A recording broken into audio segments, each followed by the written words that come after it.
नमस्कार मित्रों, कैसे हुई थी धृतराष्ट्र, गांधारी और कुंती की मृत्यु।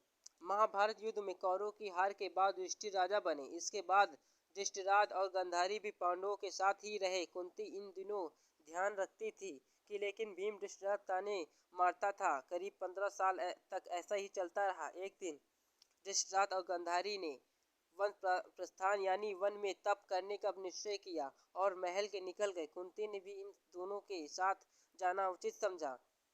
इन तीनों के वन में जाने के करीब 3 साल बाद देवर्षि नारद मुनि युधिष्ठिर के पास पहुंचे। युधिष्ठिर ने नारद मुनि से का उचित आदर सत्कार किया। युधिष्ठिर जानते थे कि नारद मुनि को तीनों लोकों में खबर रहती है, इसीलिए उन्होंने धृतराष्ट्र, गांधारी और अपनी माता कुंती के बारे में पूछा। तो ये लोग कहा कि और कैसे हैं। नारद मुनि ने बताया कि धृतराष्ट्र, गांधारी और कुंती द्वारिका में रहकर तपस्या कर रहे थे।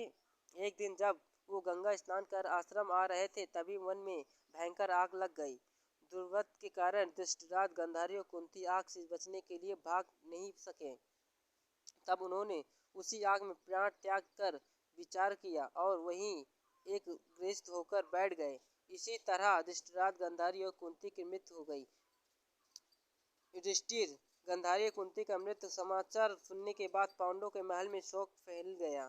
सभी दुखों ने तक देवता नारद ने सभी को समृद्धि दी और युधिष्ठिर ने विविध पूर्वक सभी का श्राद्ध कर्म करवाया और दान दक्षिणा देकर आत्मा को शांति के लिए संस्कृत भेज दिया।